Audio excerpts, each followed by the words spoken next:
हम फिर से आ गए हैं हमारा चैप्टर को लेके, जिसका नाम है अतीत में दबे पाँव। हम लोगों ने कल तक पढ़ा कि मोहनजोदाड़ो का जो इतिहास है उसमें क्या क्या मिला, वे कैसे प्राचीन सभ्यता है, उसको महानगर क्यों कहा जाता है, उसको खुदाई करने के बाद हमें क्या क्या मिला। और फिर हमने ये भी पढ़ा कि कैसे अभी भी आप उस सड़कों पे चल सकते हो, वहाँ पे उस छत पे खड़े होके तुम आगे का पीछे का सब कुछ देख सकते हो, महसूस कर सकते हो। ये जो क्लास शुरू होने के पहले जो थोड़ा फोटो का क्लिप है उसमें शायद तुम लोगों को समझ में आ गया होगा। एक जगह भी था कि तुम वहाँ पे जाके ऐसे दीवार पे ऐसे रह सकते हो। फिर वो था ना रसोई का स्मेल ला सकते हो। ये सब मैंने देना शुरू किया। फिर बैलगाड़ी का जो झुंझुनाहट है वो भी हम सुन पाते हैं। ये सब हम लोगों ने कल खत्म किया था। और अभी हम शुरू करते हैं। पर्यटक बंगले से एक सर्पिल पगडंडी पार कर हम सबसे पहले इसी स्तूप पर पहुंचे। फिर हमारे लेखक क्या बोले कि सर्पिल पगडंडी यानी इतना सपेरा जैसा इतना जो सीढ़ी है सब कुछ पार करके हुए पहले वो स्तूप पे पहुंचे, जो बौद्ध स्तूप मैंने दिखाया वहाँ पे पहुंचे। पहले ही झलक ने हमें अपलक कर दिया। जब पहले देखा तब अपलक यानी जो हमारा जो आँख पलक है वो पलक ऐसे खुला का खुला ही रह गया, वो गिरा नहीं, ठीक है, इसलिए बोलते हैं अपलक। इसे नागर भारत का सबसे पुराना लैंडस्केप कहा जाता है। इसे क्या कहा जाता है? सबसे पुराना लैंडस्केप। लैंडस्केप तो आप लोगों को पता ही है क्या चीज है। लैंडस्केप जो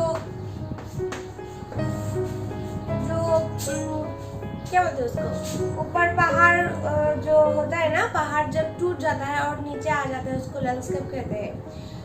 ये शायद सबसे रोमांचक भी है और सबसे इंटरेस्टिंग भी है। क्यों? ना आकाश बदला है ना धरती, ना आकाश बदला है ना धरती, बीच से वो लैंडस्केप हो जाता है। पर कितनी सभ्यताएं, इतिहास और कहानियां बदल गई। हाँ, ये बहुत बड़ी बात है। हमारे लेखक ने बोला है कि ना आकाश बदला ना ये पृथ्वी बदला, लेकिन इस पृथ्वी में रहने वाले चीजों का बहुत बार अदल बदल हुआ है। ये दुनिया ही पूरी अलग हो चुकी है, लेकिन ना आकाश का कोई परिवर्तन है और ना ही धरती का। इसे देखकर सुना जा सकता है। यहाँ पे क्या बोला गया है? फिर इसे ठहरे हुए दृश्य में हजारों साल से लेकर पल पहले तक की धड़कन बसी हुई है। हाँ, ये जो आसमान, ये जो दुनिया है, इसमें क्या है? पहले का आदिवासी और आज का जो है ये सब कुछ यहाँ पे पाए जाते हैं। इसे देखकर सुना जा सकता है। भले ही किसी जगह के बारे में हमने कितना पढ़ सुना लो, तस्वीरें या वृत्त चित्र देखे हैं। हाँ, ये तो सही है कि आप अगर उस जगह पे, जिस जगह के बारे में आप लोगों ने सुना है, देखा है, ये सबसे ज्यादा आप उस जगह को पहचानोगे, जानोगे जब आप उस जगह पे जाओगे। इसलिए बोला कि जब अपने आंखों से वो देखेंगे। जब हम मोहनजोदाड़ो के बारे में हम इतना तक बोल रहे हैं कि मोहनजोदाड़ो में ये था वो था, हमने सुना, हमने पढ़ा, हमने पिक्चर देखी, लेकिन तब जाके हम अच्छे से महसूस कर पाएंगे जब हम उस जगह पे जाएंगे और अपने आंखों से वो जगह देखेंगे, है ना।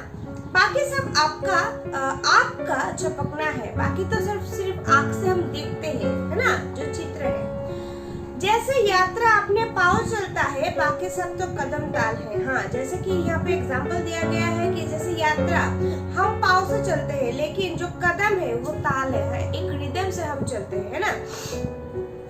मौसम जाड़े का था, पर दोपहर की धूप बहुत कड़ी थी। जाड़े का मतलब आप लोगों को पता है, आप लोग ऑलरेडी पढ़ चुके हैं। जाड़े का मतलब ठंडा। मौसम जाड़े का था, लेकिन दोपहर में धूप बहुत ज्यादा कड़ी थी, ठीक है।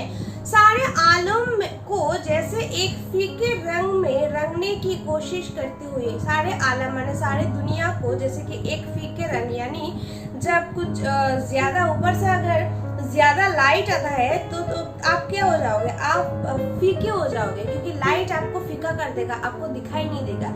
इसलिए जो सूरज का जो ताप है वो इतना ज्यादा कड़ा है कि लगता है पूरा ये जो दुनिया है, ये जो आलम है, इसको रंग बिरंगे के जो है, जो फीके रंग बिरंगे इसको रंग करने के लिए, फीके करने के लिए वो कोशिश करती है।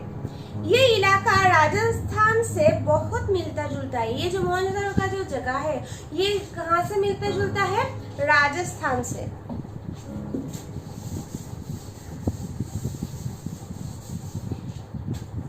कहाँ से मिलता जुलता है? राजस्थान,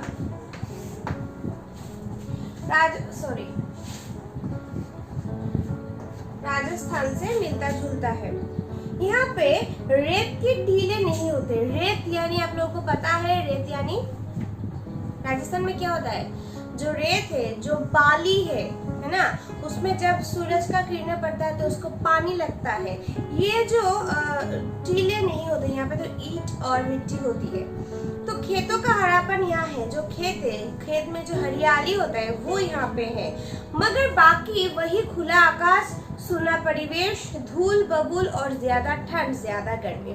बोला बाकी सब क्या है? बाकी सब सेम ही है। आकाश भी है, सूना परिवेश क्योंकि अब यहाँ पे कोई नहीं रहता, धूल बबले और ज्यादा ठंड भी है और ज्यादा गर्मी भी है। मगर यहाँ की धूप का मिजाज जुदा है, यानी जो धूप का जो तेज होता है वो बाकी जगह से अलग है। राजस्थान की धूप पारदर्शी है। राजस्थान में जो धूप होता है बहुत ज्यादा हम लोगों को टॉर्चर लगता है, इतना ज्यादा है। सिंध की धूप चौधी आती है। सिंध मतलब यहाँ पे मोहनजोदड़ो के बारे में बोल रहा है। सिंध जो नदी है उसका जो धूप है वो क्या है? चारों ओर फैला के रखता है। तो इसलिए हमें इतना ज्यादा हमें टॉर्चर नहीं लगता जब ज्यादा से ज्यादा क्या बोलते हैं उसको, सूरज का जो रोशनी है या सूरज का जो ताप है वो इतना ज्यादा नहीं लगता जितना राजस्थान में लगता है। तस्वीर उतारते वक्त आप कैमरे में जरूरी पूंजे ना घुमाए तो ऐसा जान पड़ेगा जैसे दृश्य के रंग उड़ गए हो। अगर तस्वीर हम उतारेंगे तो कमरे में अगर हम ठीक तरह से सेटिंग नहीं करेंगे तो लगेगा कि ये जो दृश्य है इसका जो रंग है, असल रंग है वो चला गया, क्योंकि चारों ओर में एक तरह का, एक समान तरह का जो धूप का जो ताप है वो गिर रहा है। पर इससे एक फायदा हुआ। पर इससे क्या हुआ? एक फायदा क्या?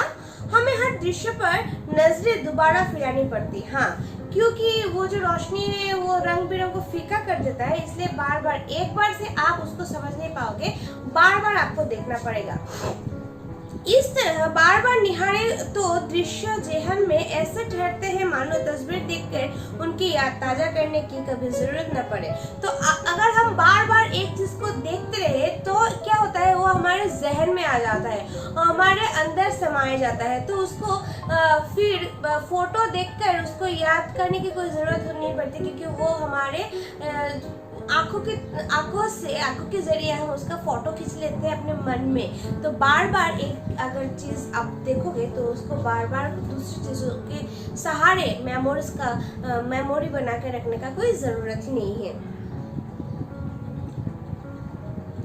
स्तूप वाला चबूतरा मोहनजोदड़ो के सबसे खास हिस्से के एक सिरे पर स्थित थे। हमने पढ़ा कि बौद्ध स्तूप के बारे में हमने कल भी पढ़ा था कि जो मोहनजोदड़ो के सबसे खास हिस्से में ये जो स्तूप है ये स्थित है, यानी यहाँ पे अवस्थित है। इस हिस्से को पुरातत्व के विज्ञान गढ़ कहते हैं। ये जो जगह है, ये जो बौद्ध स्तूप है, मैंने कल दिखाया था, पिक्चर भी दिया था। इस बौद्ध स्तूप को क्या कहते हैं?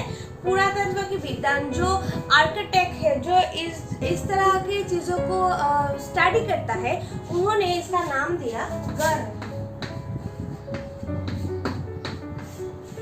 गढ़। चारदीवारी के भीतर ऐतिहासिक शहरों के सत्ता केंद्र अवस्थित होते थे, चाहे वो राजसत्ता हो या धर्मसत्ता। चार दीवारी यानी जैसे कि एक घर, यहाँ पे चार दीवारी होता है ना, यानी एक दीवार, दो दीवार, तीन दीवार, चार दीवार। इस चार दीवारी के अंदर क्या है कि भीतर ऐतिहासिक शहरों के सत्ता केंद्र अवस्थित है। यहाँ पे जो मोहनजोदड़ो के बारे में बोला गया है, चार दीवारी में एक ऐतिहासिक शहरों की जो जान पड़ताल है वो समाये हुए है। वे चाहे राज सत्ता हो यानी राजा का बात हो, या फिर धर्म सत्ता, या फिर वहाँ का धर्म क्या था उसको लेकर बातचीत, ये 4 दीवारों में ही समाहित थे।